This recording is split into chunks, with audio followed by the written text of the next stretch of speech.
Olá, estamos aqui para mais uma aula da Escolha Educação e dessa vez a gente está preparando aqui uma correção de Filosofia e Sociologia da prova Unicamp 2025. Esqueci de colocar aqui que a gente está falando da prova Q e Z, tá? É importante para vocês olharem o gabarito direitinho. E eu já peço aqui para você deixar o seu like, se inscrever se não for inscrito e ativar o sininho para receber notificações. Está chegando um monte de vestibular aí e a gente vai entregar correções. Desculpem a demora por essa, mas eu vou entregar as outras com um pouco mais de agilidade.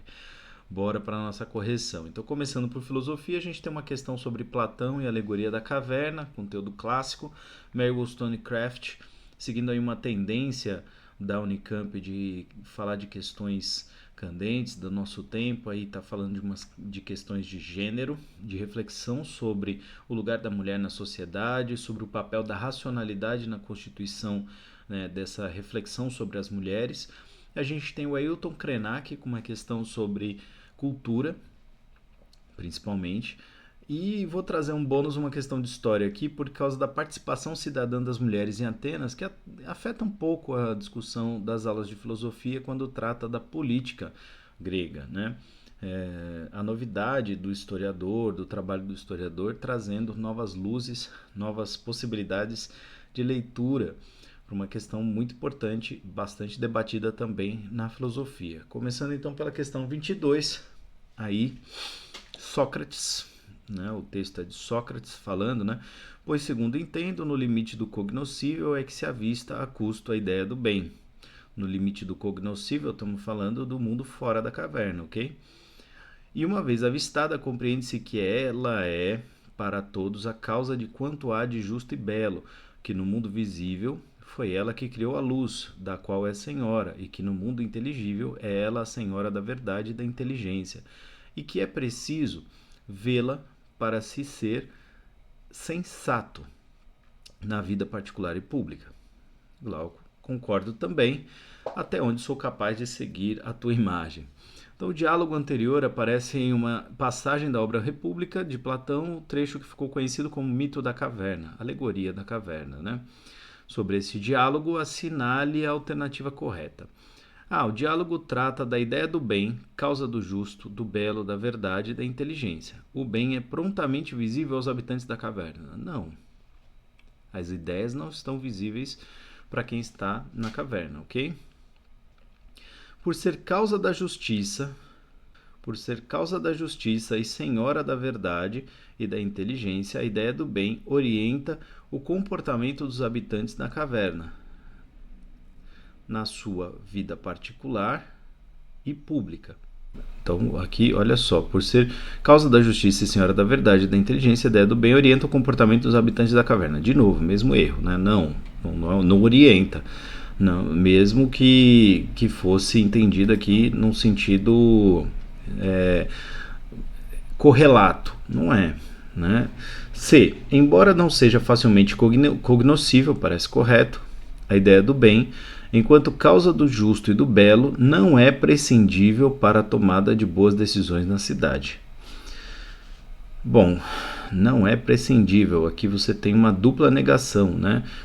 É importante, né, para a tomada de boas decisões na cidade. Então, aqui parece válida essa resposta, ok? Porque está falando que realmente não é fácil de conhecer, porque nem todo mundo vai até o mundo das ideias, e que aqui tem uma dupla negação, um princípio lógico, né? Você anula prescindível que não precisa, né? Não é prescindível, é importante, né, para a tomada de boas decisões. Então, curiosamente, está aqui uma resposta, mas com um joguinho de palavras bem safadinho, né? Bem sacaninha. O diálogo entre Sócrates e Glauco trata da ideia do bem, que, por situar-se no limite do cognoscível, permanece a todos incognoscível. Não permanece a todos, a uma maioria, sim, mas não a todos. Então, C é a resposta correta, ok? Então, vamos deixar bem claro aqui, o gabarito dessa questão é C. Questão 23. Mary Wollstonecraft abre sua obra Reivindicações dos Direitos da Mulher, de 1792, com uma carta ao Sr. Talleyrand Périgord, sei lá, Talleyrand Périgord, sei lá como é que fala esse nome aqui, antigo bispo de Autun e político ativo durante a Revolução Francesa. O bispo propõe uma nova constituição, o que foi apresentado e discutido na Assembleia Revolucionária. Nessa carta, Wollstonecraft afirma: mas se as mulheres devem ser excluídas sem voz da participação dos direitos naturais da humanidade, prove antes, para afastar a acusação de injustiça e inconsistência, que elas são desprovidas de razão. De outro modo, essa falha em sua nova Constituição sempre mostrará que o homem deve, de alguma forma, agir como um tirano, e a tirania, quando mostra sua face despudorada em qualquer parte da sociedade, sempre solapa a moralidade.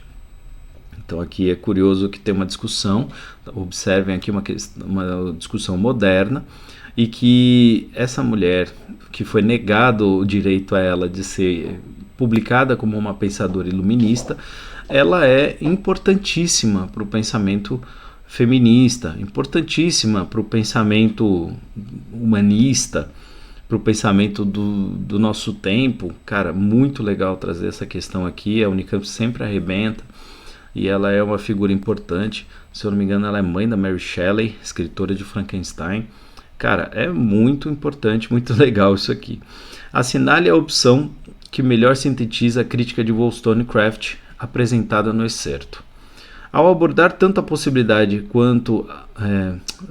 de uma nova constituição quanto a tirania masculina, Wollstonecraft faz uma crítica ao absolutismo. Não, ela não está discutindo isso, ela está discutindo uma questão relativa à natureza humana e como as mulheres são iguais aos homens no quesito racionalidade. Então não é isso que está discutido aqui, né? A crítica de Wollstonecraft recai sobre os homens que, ao serem tiranos com as mulheres, destroem a moral da sociedade. Ela defende a necessidade de uma nova constituição, que não seja injusta com o sexo feminino e conceda direitos às mulheres, ainda que não sejam racionais como os homens. Pelo amor de Deus, né? Esse final, ainda que não sejam racionais como os homens, não faça isso, né? C. A nova Constituição defendida por esse cara aqui é injusta porque retira das mulheres direitos conquistados em decorrência da Revolução Francesa. Não, é outra coisa que está acontecendo aqui, né? Está acontecendo durante, né? Vamos a D. A menos que seja provado que a racionalidade das mulheres é deficiente, se comparada à dos homens, excluí-las da Constituição é um ato injusto, ainda que coerente com uma cultura que aceita a tirania masculina. Pô, parece uma tradução do texto de maneira mais simples, ok? Então essa é a correta, e está correta porque, sim, ela está discutindo exatamente isso. Prove que tem uma diferença, mesmo que você consiga provar, a gente tem que reconhecer que existe uma cultura de tirania masculina aqui, mas prove, faça isso, né? Então, não tem como, né? Enfim, resposta D, muito boa, muito legal essa questão. Difícil para algumas pessoas, hein? Para alguns leitores, porque é cansativa, né? Textos longos e tal. Vamos lá. Longo nesse contexto, tá, gente? Ailton Krenak, filósofo? Sim, gente. Filósofo, pensador da sua cultura, um cara muito do momento, bastante importante, ok? E é isso, ele está fazendo uma filosofia, sim, filosofia da sua cultura, filosofia da cultura, filosofia antropológica, falando de humanidade, falando de responsabilidade, discutindo ética. Uma figura importantíssima no Brasil, a gente tem que valorizar esse cara. Quando eu falo em adiar o fim do mundo, não é a este mundo em colapso que estou me referindo. Este tem um esquema tão violento que eu queria mais é que ele desaparecesse à meia-noite de hoje, que amanhã a gente acordasse um novo. No entanto, efetivamente, estamos atuando no sentido de uma transfiguração, desejando aquilo que o nego bispo chama de confluências, e não essa exorbitante euforia da monocultura, que reúne os birutas que celebram a necropolítica sobre a vida plural dos povos deste planeta. Ao contrário do que estão fazendo, confluências evoca um contexto de mundos diversos que podem se afetar. Se o colonialismo nos causou um dano quase irreparável, foi o de afirmar que somos todos iguais. Olha que da hora esse tema, né? Essa reflexão. Ele está colocando aqui uma reflexão para a gente entender a importância da diferença e da afirmação dos povos enquanto diferentes. Que a igualdade, essa uniformização, ela é interessada, ela tem um interesse de dominação, de transformação do outro no que eu quero. É uma heteronormatividade, você tem não é autonomia, é heteronomia, é o contrário, inclusive do que o iluminismo pregava, né, do que o Kant afirmava. Mas é curioso, ó. Assinale a alternativa que explicita a crítica de Krenak à monocultura. A crítica à monocultura, tá? Tal como enunciada no excerto. A monocultura praticada nos grandes latifúndios é responsável por diversos problemas ambientais e pela necropolítica. Ele está falando de uma coisa maior que os latifúndios agora. Ele está falando da cultura ocidental, colonialista, é outra coisa. B. A monocultura, assim como a imposição colonial de um modelo cultural único, se expressa na recusa da pluralidade dos povos e culturas.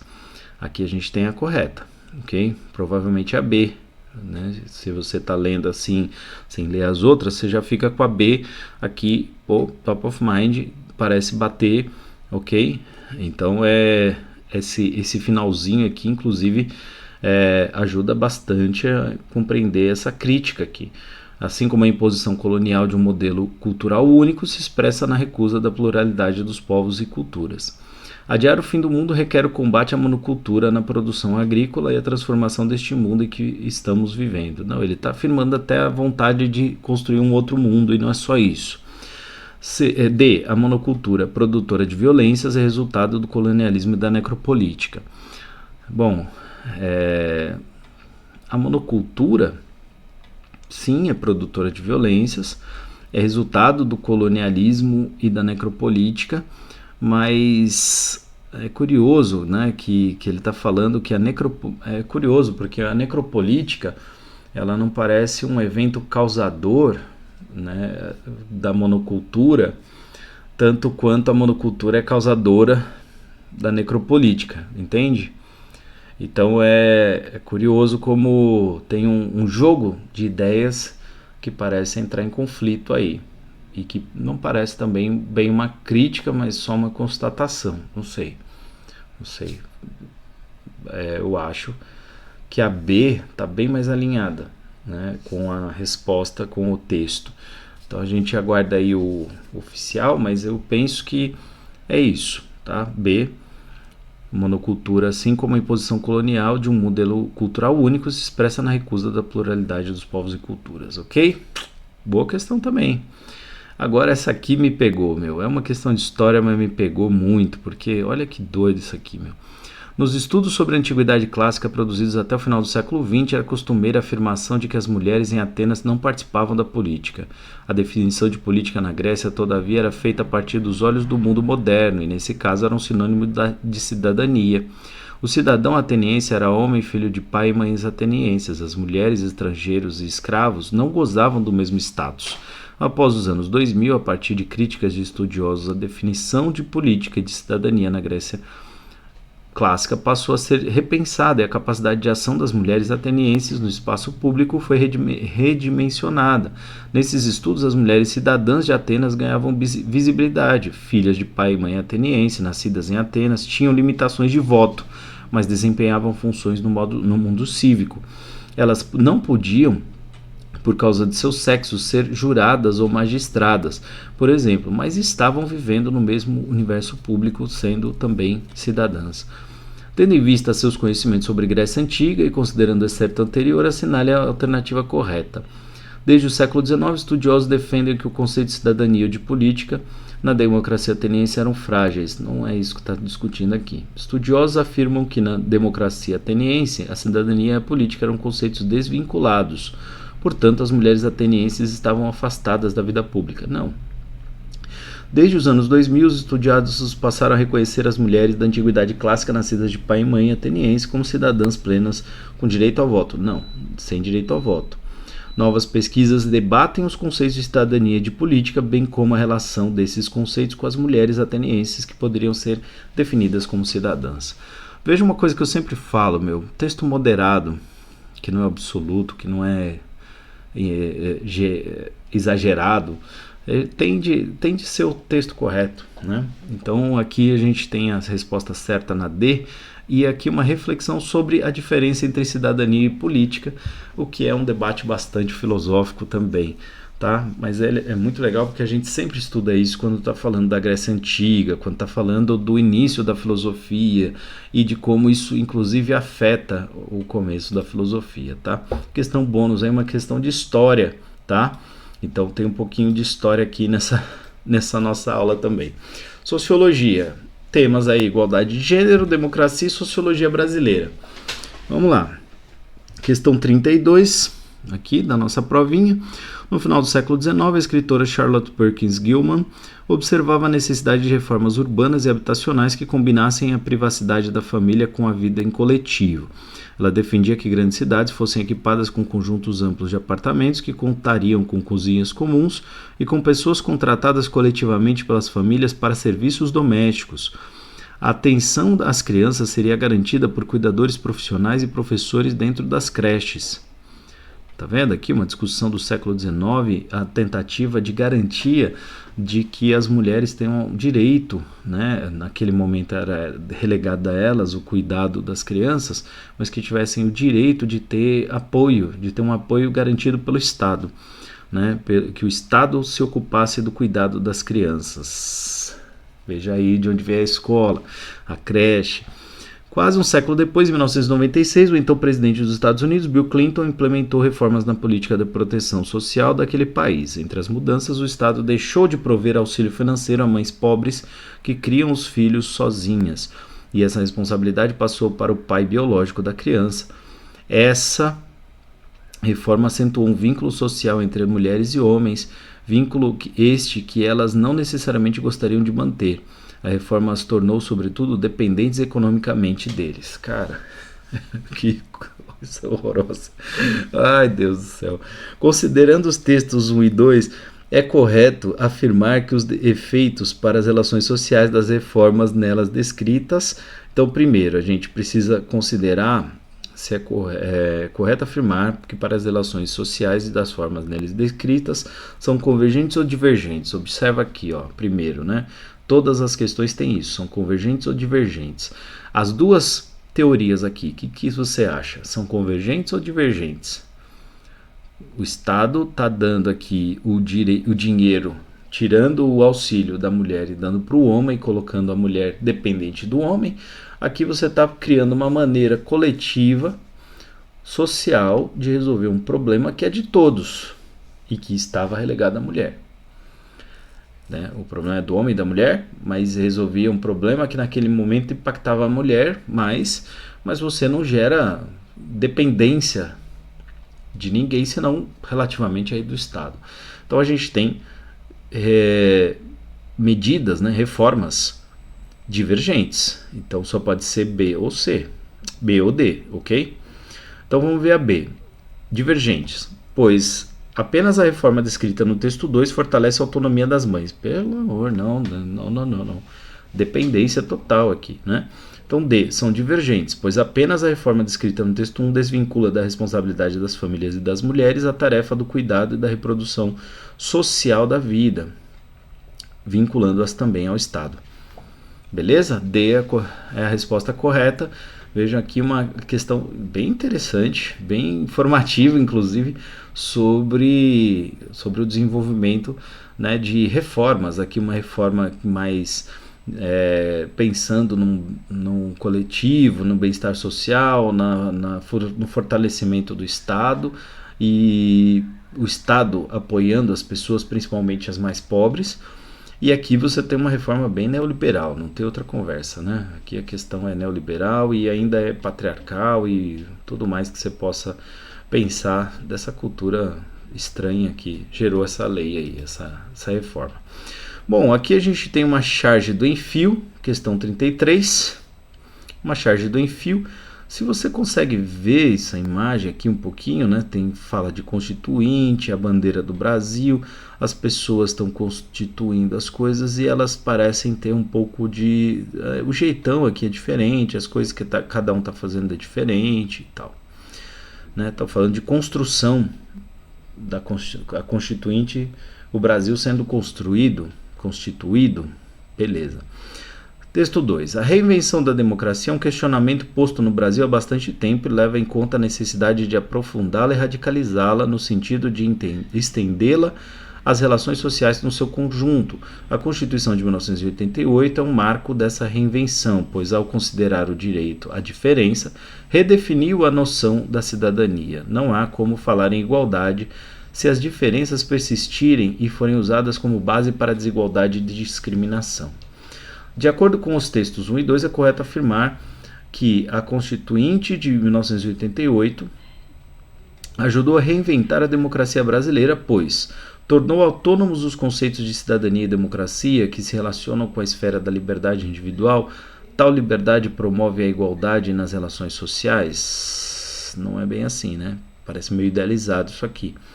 Estabeleceu a negociação democrática da diferença. Tal negociação passa a ser concebida como parte do ordenamento jurídico e da convivência entre os grupos e as classes sociais. Parece ok aqui. Reforçou diferenças e limitou o princípio jurídico da igualdade, tornando cidadania e democracia conceitos autônomos e radicalizados. Radicalizado, gente? Não, né? Estranho, né? E aí, eu acho que não, acho que C não é. Vamos lá, vamos para D. Abriu espaço para a participação da sociedade civil, o que tornou mais diversa e, portanto, mais desigual a representação política. Não.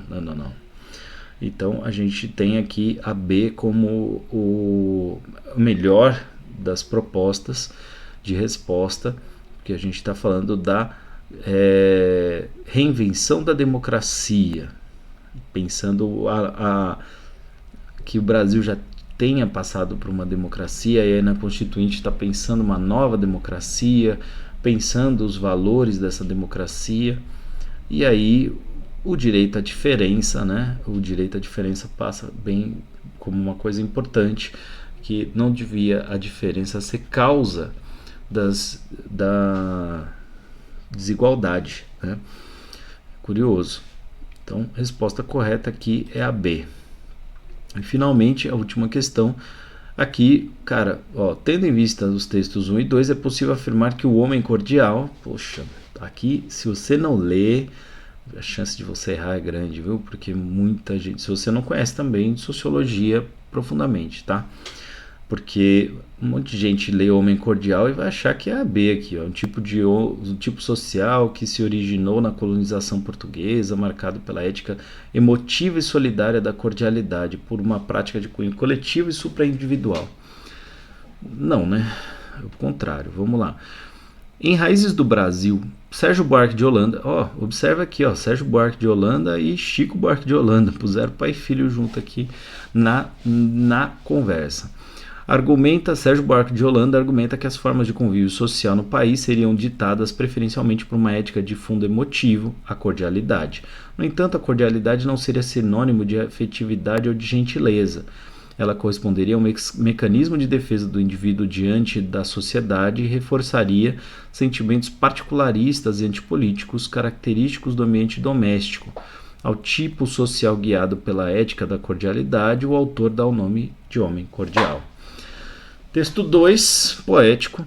Sabe, no fundo eu sou um sentimental, todos nós herdamos no sangue lusitano uma boa dosagem de lirismo, além da sífilis, é claro. Mesmo quando as minhas mãos estão ocupadas em torturar, esganar, trucidar, meu coração fecha os olhos e sinceramente chora. Se trago as mãos distantes do meu peito, é que há distância entre intenção e gesto. Curioso, né? Aqui também mais um texto para desmantelar um pouco a ideia do homem cordial como alguém emotivo, tá? Então aqui, manifesta adesão às normas do convívio pessoalizadas, marcadas pela ética da cordialidade e pela centralidade dos vínculos privados, mesmo em espaços coletivos e públicos. Essa já é a resposta certa, está bem de acordo com o primeiro texto e desarticulado dessa ideia de um homem cordial emotivo, tá? B também não é, como eu já disse. C, percebe como ambiente propício ao seu desenvolvimento individual, a vida em sociedade. Para ele, a ética da cordialidade permite a impessoalidade dos vínculos sociais. Né? Não, né? permite a impessoalidade dos vínculos sociais. Pelo contrário, ele vai falar dos vínculos sociais como ambiente doméstico, né? Tentando trazer tudo para mim, tudo para o eu. Manifesta um apego aos valores da personalidade configurada pelo recinto doméstico, ambiente próprio da concorrência entre os cidadãos. As pessoas dentro de casa concorrem, bem verdade, né? Mais ou menos, né, gente? Pelo amor. Então, aqui é a resposta correta para essa, porque está falando bem do convívio social marcado por uma centralidade dos vínculos privados, mesmo nos espaços coletivos, ok? Chegamos ao final desta aula de correção de filosofia e sociologia com bônus de história. Caraca, muito legal, Unicamp, sempre bacana, e é isso. Bora para próximos vestibulares, para próximas correções. Se você chegou até aqui, curte. Se não está inscrito, se inscreve aí, não custa nada e ajuda a gente, que por enquanto estamos nesse trabalho totalmente voluntário. Estamos em busca aí de inscritos, então comenta aí, compartilha, manda para alguém nosso canal, participa das nossas lives e bora ajudar aí. Valeu, gente. Aquele abraço. Tchau.